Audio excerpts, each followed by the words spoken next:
Right before we jump into this video, if you'd like me to send you a free guide to capturing motion in low light situations, just look for this orange box over on froknowsphoto.com, put your name, email address in it, hit send it. I'm going to send you that guide for free.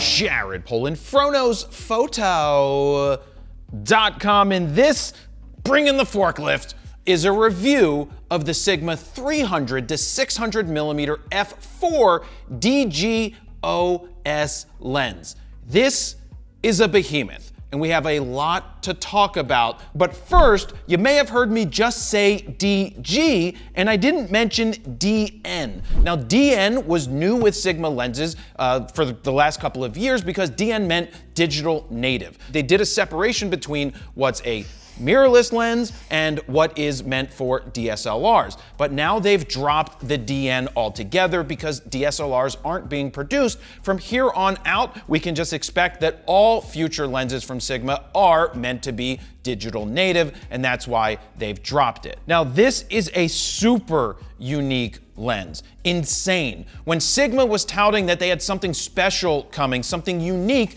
a lot of rumor sites were saying, oh, it's going to be like an 800 6.3 or something. That's not unique. This is unique. This is a first of its kind lens from Sigma or from any of the other manufacturers because nobody has a 300 to 600 f4. This is on par with when Canon came out with a 100 to 300 2.8. all the way through. And yes, you can even go back further and say Sigma had a 120 to 300 2.8 back in the day, which they did. It just wasn't very good. It just wasn't very sharp. Will this lens be sharp? We're gonna have to find out throughout this review because I have a lot to say about it. Now, this is an internal zooming lens, 300 to 600 millimeters, all internal, not like some of the 150 to 600s that Sigma has where it extends almost double the size of the actual lens. Now, this lens for pros potentially could replace 4 prime lenses, a 300 2.8, a 400 2.8, a 500 f4, and a 600 millimeter f4. Now, I mentioned the 2.8s for 300 and 400 because those are the prime real estate lenses that pros use, and now they have an option if they shoot Sony and the L-mount Alliance to decide if something like this might replace it. The biggest questions are, is f4 good enough from 300 to 400 to replace the 2.8? Is the versatility worth it? Are there trade-offs for the limitations that are put on this lens from Sony? There are limitations. Will they be deal breakers or not? We will find out, but let me tell you what I shot because I shot a lot of stuff. The first thing that I went and did was go to Conowingo Dam in Maryland to try and photograph bald eagles fishing. They didn't do very much, but I still got some stuff when I was there. I went out and photographed women's lacrosse at noon, which was a perfect time to test this lens out. Then hopped a flight to Florida where I got to shoot some Mets spring training, followed by renting an airboat where I took 2 fans out with me to photograph birds, and then finally went and photographed the Pro-Am at the Arnold Palmer Invitational. That was a lot of fun. So as you can see, I shot a lot of stuff. Now, what cameras did I use? I used the Sony A9 III as well as the A1, but I decided that the A9 III was gonna be great for sports and the A1 would be awesome for shooting wildlife. Now let's take a look at the outside of this lens. Oh. The elephant in the room is that this almost weighs as much as an elephant. It weighs 8.75 pounds or close to 9 pounds and almost 4 kilograms. This is an extremely heavy lens, especially when you put a body on it and a monopod and you carry it around. You're looking at 11, 12 pounds depending on the setup that you have with your camera. Now keep in mind that a 600 f4 from Sony is only 2 pounds lighter. But when you pick up that lens, it just feels a whole world lighter. But it's a 2-pound difference. And that might be the difference between hurting your arm throughout a day or just wear and tear on your body. This is a heavy lens. Let's look at the outside. First things first, we have our lens hood. This is the lens hood that it comes with. I believe they mentioned that it's carbon fiber to try and save weight, but how's this gonna save that much weight when this thing is massive? Let me show you what it comes with for a lens hood. This is what it comes with for a lens hood. This is very normal for big ass pieces of glass. I hate these things because they're not easy to put on. They're a pain in the ass to take off. You might lose this. I want a regular lens cap. So I reached out to the people at Zemlin. This is not sponsored by them. They whipped together a 3D printed lens cap like this that fits this lens perfectly. It is a squeezy one. You go like this, you put it on, it's right there, and it's protecting your lens. So much easier than using that bad boy. Let me switch hands with this because I also want to show you the bag that it comes with. This is the bag that Sigma sends to you. It's a nice bag, it's nice and padded, you could travel around with this. I personally like to switch off to something slightly smaller, which is the Think Tank Glass Limo. This is a nice bag, but it's not really something that I personally will carry around. But look, if you can save a couple of $100 by not having to buy the Think Tank, you certainly go with that bad boy right there. So let's put the lens hood on and now see how big this lens is. This is huge. There's a lot. Like I said, it's super heavy. Is it balanced perfectly in the hands when you have a body on it? The answer to that is no. It's not really balanced perfectly, but you should be shooting this on some sort of stabilization thing, like a monopod. I shot on a monopod for most of the events that I photographed, and when I was photographing the birds at Conowingo Dam, I had it on a gimbal head from Ben Rowe, which was super awesome when I was photographing the birds and able to track them high, track them low, and rotate around perfectly and not worry about my arms hurting, because this will hurt you after a while. One of the things that most lenses don't have. Now, one of the things that's unique to this lens is with the lens collar. So right now you can see me freely spinning it and it's not making any noise. This was great when I was photographing the birds because I didn't have any interruptions with clicks. I like the option here that we can put on, the click could be on or off. So I go ahead and I turn this and now you can hear it.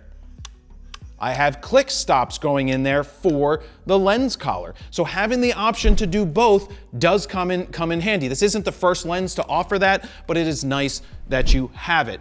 I'm getting tired just holding this lens. Now let's look at the rest of the outside of the lens. You have a 40.5 millimeter drop-in filter holder right here, so you can pop in the different filters if that's something that you are keen to do. On the side here, we've got 4 switches, a manual to autofocus. I'm not sure how you're gonna manually focus this bad boy. You've got your focus limiter, which I have on full. We've got our OS, we've got off, on for 1 and 2, and then you have your custom buttons here for C1 and C2. You also have 4 custom buttons around here so that they're at 90-degree intervals so you can always get to it.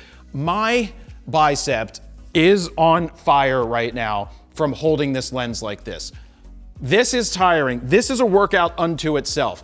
That's a thing because most people aren't as strong as me. I'm just like, you know, the Hulk or something.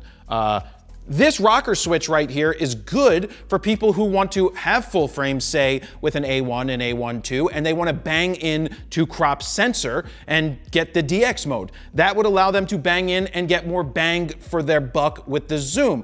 I don't personally use any of these buttons myself for presets because I personally don't see a reason to, but that's just me, and I know a lot of people do. You've got your manual focus ring right here, which is another thing I don't touch, and this is the big deal. This is your zoom range. You've got your 3 to 6. So yeah, it is kind of a long throw. It's not that easy to sit here and rub your thumb and forefinger this way to go from 300 to 600. Now you can do it, but it's gonna cause you to move and lose your framing a little bit. It can be done, but it's not exactly recommended. But when you're on a monopod, I put my hand on top of the lens and I just rotate my entire hand, and that way it's much easier to go through the zoom range. Now there are 2 more switches giving you 6 switches on this lens on the other side. We've got the one that says beep on or off. I don't actually use the beep on or off. You also have a power focus that is off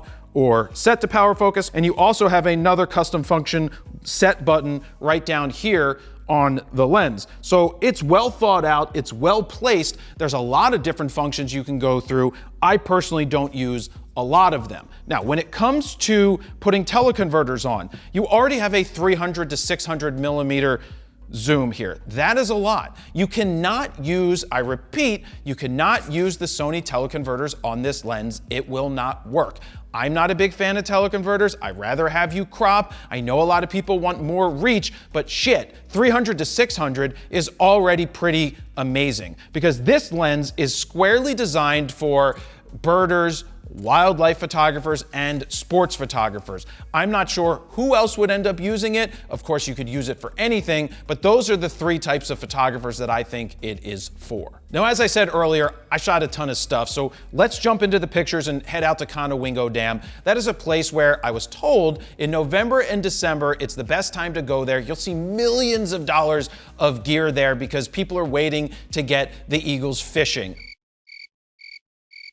I've been there 3 times, including this time that I just went, and I've had 3 busts of a time that I was there. But I did get this really nice photo of a guy fishing early morning, exactly when the sun was coming up. That is why the color is what it is. I was zoomed out to 600 millimeters here, and I just love the way the color looks. He is super sharp right there at f4 at 600 millimeters, and it is a beautiful shot. Now, when it came to tracking the birds right here, I mentioned earlier that I used a Benro gimbal head to track. That was so smooth and so amazing to use, but I should also mention that this lens has a built-in Arca Swiss style plate on the lens collar. That means you do not have to add a different type of mount to get onto a tripod as long as it takes Arca Swiss. That is something that is pretty universal across this game, that you can just pop it in, lock it in, and you're good to go. It's nice that you can do that because with the Canons and the Sonys and the Nikons, you have to take off the bottom plate and replace it with an Arca Swiss plate if you want to pop it onto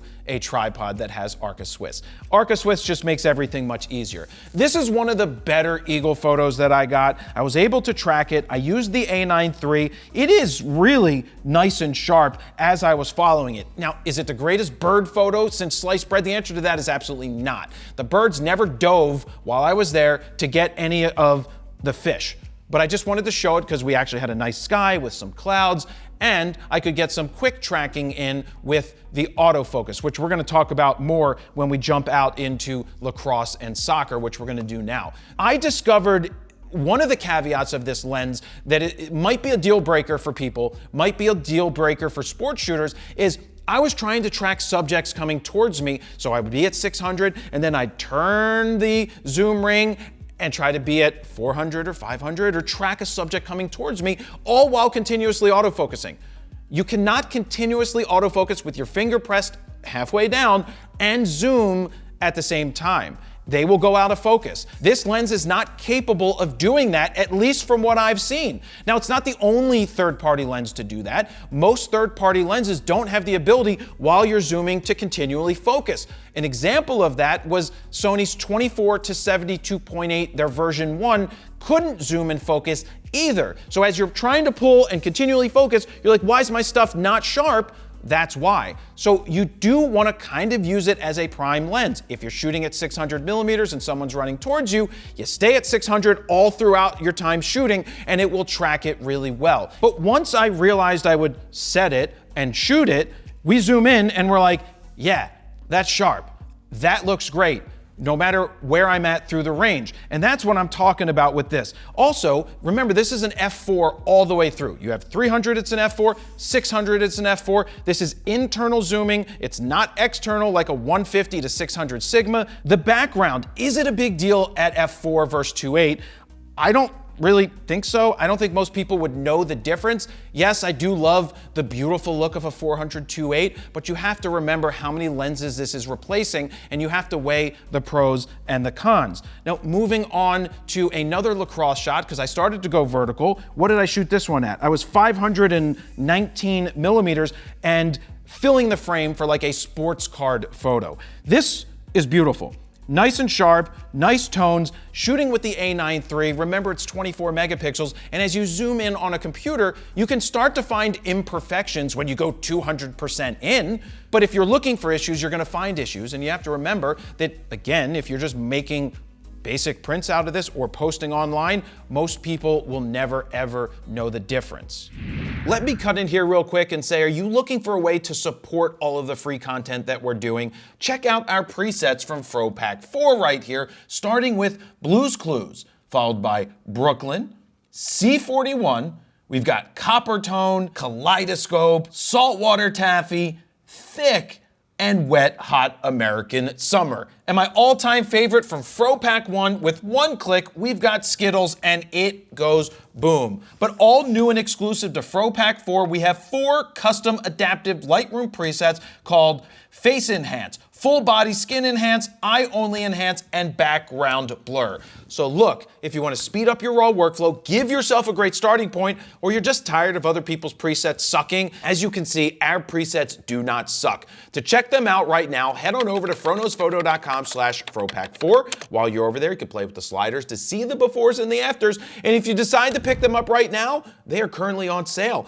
Or if you want to save even more, you can get FroPack 1, 2, 3, and 4 as the FroPack bundle. And yes, that includes Skittles. Now, let's get back to the video. Now, the big question is f4 an issue when you go into a darker situation? And I went out and photographed the Philadelphia Union, their opening home game, and it was a night game that started around 7:30. It was already dark, and they have extremely terrible, uneven lighting throughout that field, and that meant that I had to bump my ISO up higher. Because I'm not shooting at 2.8 and I'm at f4, would that be a deal breaker? Would that be a problem? Let's take a look right here. 462 millimeters. We've got the players right before the game starts. I'm not seeing it being an issue at all. You can shoot the A9 III at 4000 ISO without a problem. You can shoot it slightly higher. You just want to keep in mind that if you normally would shoot a game at 1/2000th of a second, you might be at 1/1000th of a second here just to keep that ISO down, and it ends up being perfectly fine. Now let's show you some game action. 600 millimeters allows you in soccer to reach out and get some of those head balls or some of the action that might be happening across the field, but also as they are coming towards you, you're at 300 millimeters in front of the net. Just to have the versatility in one lens might be worth the f4. It might be worth some of the other trade-offs, which one of the major trade-offs is coming up in just a second. But let's zoom in. This is really sharp. This is really nice in the center of the field of this subject. So far, out at the soccer match, I was much happier than when I was shooting lacrosse or photographing the birds, because I finally understood that zooming caveat. And I just had to pick a focal length, focus, they moved. I could then move the zoom ring, refocus, and it just becomes muscle memory after that, and you just get better and better when you do that. Now, one of the things that's difficult in soccer is a lot of people shoot with 400 2/8 and say a 70 to 200, so they have two different cameras. They can't reach out and grab the other side of the field with a 400 unless they crop a ton. But here in front of the net, we have one of the Union guys scoring. He's blocked by this number 29. You can kind of see his legs as he's running, and you can see the goalie all dejected as the ball is entering the net. I was able to get that because I had the 600 millimeters. Other than that, if it was 400, it would just look super far away and wouldn't be that good. And then another one is they scored a goal. You can see right here that the Union player, ball kicked, going in the net, goalie trying to dive across. That's what you get with 600 millimeters. Focus is right on. Happy with the results that I was getting out of it. Like I said, once I understood some of the caveats, I was able to deal with them and get great images. Now, this is a sports lens. That's why it has the S on it. S stands for sports, C stands for contemporary, and A stands for art from Sigma. That means it gets its best focus motor, which is an HLA focus, high linear actuator motor. How does that do? Well, let's take a look at a soccer player running towards me at 600 millimeters. I shot 129 images in a row. Now, you might notice that some of the images are black and white. Now, why is that the case? Because those are the ones that I have deemed to be not perfectly sharp. But out of 129 images, there's 12 in that sequence that I found to not be sharp. Now, would they be usable on social media? The answer is yes. I also do want to give a shout out to Tony Northrup, who I reached out to because I saw him do this in the past, and I'm like, can I borrow that? Can I do the color that's focused and then the black and white's out? And he said, sure. So I wanted to give him a mention and thank him for letting me do that. But the biggest caveat to this lens is that on Sony bodies, Sony has a limitation when it comes to continuous shooting speed. Yes, I'm using an A9 III or an A1. One gives me up to 120 frames per second, the other gives me 30 frames per second. This lens on any Sony body that can max out at 15 frames a second, this maxes out at 15 frames a second. You are only getting 15 frames a second with continuous autofocus when you have this on the Sony body. Now, I know there's some people who mention that this lens is also available for the L-mount Alliance. Yes, it is available for the L-mount Alliance, and Panasonic does have some cameras that are capable of 30 or 40 frames per second with the electronic shutter. Their autofocus will not keep up with it. It's not going to be nearly as good. And yes, you can shoot that, but there will be rolling shutter. Their cameras are not really designed for super fast action when it comes to autofocus and shooting because of the rolling shutter. The Sonys, on the other hand, are. Is 15 frames per second a deal breaker? For a lot of professional shooters, the answer to that question is yes. It's a deal breaker for them because they can shoot at 20, 30, 60, 120 frames per second, go into the speed boost mode, and get great shots. Did I miss things because of it? I don't know, but potentially the tweener shots are what I end up missing. But 15 is what you get, and you have to decide if that is a determining factor in getting this lens or not. I still got great results. You can still get great results. You just have to weigh the pros and the cons of this lens. But I was happy to see that 129 images went across and only 12 of them weren't considered usable. It's the same whether you shoot a Sony lens, a Canon lens, or a Nikon lens. You will not get every single one tack sharp. There might be 2 or 3 in the middle in your burst that go out, but also when you're shooting at 40 frames per second or 30 frames per second, you're getting a hell of a lot more in focus than you are out of focus because there's a lot more shots and you just miss a couple. So I could have ended the review with just shooting those 3 things that I already shot here at home, but I was like, nah, I want to do more. Let's fly to Florida because I want to shoot birds, I want to shoot baseball, and I want to shoot golf. So one of the things I did is I went and rode an Airboat, like I said earlier, and I want to give props to Nikon because we actually rode this same Airboat with them back when the Nikon Z6 came out. So I knew this was a good place to test out the lens to photograph birds. Now, one of the more challenging things of being on an Airboat is that it's kind of always moving and the birds can be moving, and it's not easy to maneuver around to get the shot, especially when you have like 12 pounds of stuff that you're on a monopod trying to capture and using my EVF recorder, the Atomos Ninja 5, so that you can see all of the focus points, what you see me using in the video. But the results that I was able to capture were fantastic. Like, for example, this is what 600 gives you with the bird when you're pretty damn close. You can zoom in, you can see the eye is super tack freaking sharp at 600 millimeters. We're filling the frame. It looks really nice. But on the flip side, I could be like, you know what? I like whatever this white bird is, and I think that's a baby blue heron, and I'm getting nice reflections in the water. I'm getting both birds in there at 300. I don't think 300 is the best lens to be out there shooting wildlife with. But I could shoot 4, 5, 600 millimeters. So then I could bang in and get this white bird that I don't know what the hell the white bird is. You birders, leave a comment down below with what this is. I think that's a blue heron that's smaller, but I get both of them in there even at 600 millimeters. The range is incredible. 3 to 6, that's an f4 that is sharp all the way through because that was a big concern, and that was one of the things that Sigma said that this lens was going to be prime sharp all the way through, even though it's a zoom, and I am finding that with my images. So that is a pro, because we zoom in on this flying blue heron and we're like, holy shit, that is tack sharp.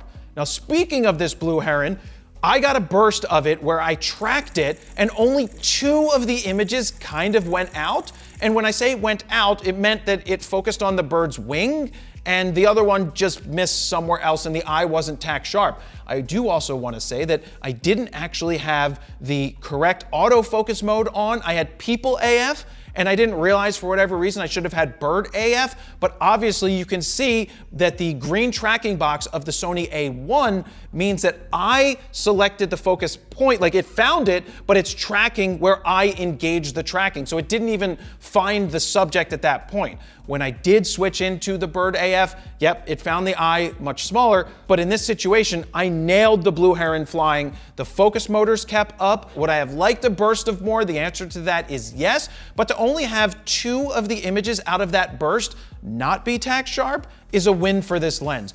When I first got the lens, I was a little concerned when I first started using it that I don't know if this is gonna keep up with the autofocus and quality, but the more I've shot it, the more I've gotten used to using it and understanding its limitations, but the shots time and time again have been solid. Very happy with the results. So the Airboat was not a bust, even though it was windy that day, there weren't as many birds flying. I'm still happy with what I was able to get, but I'm not a birder. I do shoot a lot of sports during baseball season, so I was able to get a pass to go down and photograph in Port St. Lucie the Mets during one of their night games. I got there super early, which let me get out onto the field around 1 o'clock and start shooting them warming up. Imagine shooting baseball and you have a 100-300 for Canon and a 400 2.8, and those are the lenses that you take through 2 different cameras. Now you have 300 all the way to 600. You are replacing those 4 lenses that we showed you earlier. No, it's not a 2.8 at 300 or at 400 trade-offs, but the ability to have 300 to 600 for baseball is pretty incredible. You don't really need to go much past 600 or 400 most of the time, but the fact that you have that ability is nice. For example, we've got Juan Soto right here. I'm at 310 millimeters photographing him. The background looks nice. The bokeh looks nice throughout the background. It's nice and smooth and pleasing and doesn't look distracting. Is it the greatest picture since sliced bread? I'm not sure why my composition is so weird here, but it was. And then I banged into 600 millimeters and got this portrait. I mean, the ability to do that without moving, to go from 3 to 6 and stay at f4, that is incredible. But the biggest question is, in lower light situations, did it work out? I'm out on the field, I'm at 4000 ISO at f4, I'm pushing it. Normally I would want to be faster than that for baseball because you end up with some motion blur in the bats or in the gloves when faster things are moving, but primarily you're going to freeze the action here. This is at Lindor at 580 millimeters. He looks fine. So this is one of my favorite things. We've got this picture on the mound, and I wanted to show you what 600, 500, 400, and 300 looked like from where I was sitting. So you could see the different results that you can get. 300 for baseball from this position is pretty shitty when it comes to shooting vertical. But as you get to 400, you're like, all right. 500 is like, oh, wow, we're filling the frame. And 600 is basically head to toe. So you can get a lot of different results and angles with the 3 to 6. 15 frames per second, you're not really getting all of the action that you would want when a guy is swinging, especially if you want to get bat on ball or some other action that might be happening. You might miss the tweener at 15 frames. But for me, I think it worked very well just having that one lens to be able to go from all of the different ranges that you had in f4 seemed to be good enough for what I was doing. The last thing I'll say about the baseball photos is that most, or if not all, of the professional baseball stadiums are going to have lights that are so much better than what I shot with at Clover Park for the Mets. That's an older stadium, they're using older lights, but hey, if you're shooting minor league, if you're shooting college, this is something to be aware of, that the lighting and f4 might be a trade-off that you have to think about. Now, the last thing that I was able to photograph was a Pro-Am at the Arnold Palmer Invitational, which I think for golf, being able to have this range is very useful. This one is at 597 millimeters, And because I'm so far away and it's an f4 and the people in the background are close, you can see that everybody is basically in focus. Just because you can shoot a tight shot doesn't mean you should shoot a tight shot. Here's an example from further down the course. This one's at 300 millimeters, but I'm letting it breathe. Imagine if this was a Saturday or a Sunday final at the golf event, you'd have thousands of people throughout the background that would go out of focus and really make that frame look fantastic. So a quick tip, you're photographing golf, don't be afraid to stay further back and shoot wider to give you better results. Also, getting on a low angle like this image here, I got some of the grass that was just from a little hill that really makes the bottom of the frame look great. We zoom in on the image, nice and sharp. We're 600 millimeters here. You can see how far away I am. There weren't a lot of heat waves, heat vapor. That's something you want to keep in mind as it gets hotter. There might be some heat vapor that stays down low, which means you need to stand up when you're trying to get that. But I like letting this image breathe. Now, is there vignetting? How is the lens correction with this lens? Well, straight out of the camera, we've got this image chipping out of the bunker, and you can see with the lens correction not on, the edges of the frame are vignetted. They're darker. Now, I like some vignetting. You can see the difference between the lens correction off and the lens correction on. It is doing some fixing of the image. It's not really changing your composition, which is very nice. So throughout this review, you might notice some pretty heavy vignetting in some of the images that I show. That's a personal choice. I could get rid of it, or I could dial it in to where I personally like it. Again, it's a personal choice. Your photos, you do what you want with them. That's up to you. Your photos, your choice. Let me cut in here real quick and let you know that this video is brought to you by Squarespace. If you're looking to build your very own online portfolio, use what I've been using for my personal website at jaredpolin.com for more than 15 years. It's simple, easy, affordable, and I don't need to know coding, and I can even set up an e-commerce store to sell my prints. To get a 14-day free trial, head on over to squarespace.com/FronosPhoto. If you decide that it's for you, use the code FronosPhoto at checkout to get 10% off your first order. Now, let's get back to the video. A couple more images out here at the golf. You'll see the rest strewn throughout this review, but I kind of like this image because it reminded me of the movie Twins, the movie poster, because you've got the very in shape guy on the left and then the bigger guy on the right. So it kind of looks like twins. We are not identical twins. Oh no? No. One of the hardest things for some cameras to focus on is out of the bunker, dirt, sand flying towards you, or even shooting in rain or snow. I was able to get some images in focus, chipping out of the sand here. This one nailed it. The sharpness you can see is there. I mean, it's tack sharp even when I go in super far. So the focus is keeping up really well. The focus speed is great at tracking subjects, as we saw from the soccer, from the blue heron, from the lacrosse. The fact that it's nailing it is a win for this lens, and it does meet what Sigma was telling us in terms of sharpness. The last golf shot, I just liked it because it showed everybody that was part of the Pro-Am for the group that I was with. You know, being that it's f4, they're not as blown out in the background. I'm shooting this one at 343 millimeters, so I wasn't terribly too far away, but I liked the image because it's a good memory for the subjects that I was photographing. So as you can see, I got some great images. Hold on. That's right. That's right. Great images by this guy. I'm happy with the results that I got all the way through the range. I was questioning whether this lens would be able to keep up with the things that I wanted to photograph. Would the f4 be a problem? And I found out that I was very happy with my results. The caveats here: 15 frames per second limitation with the Sony bodies.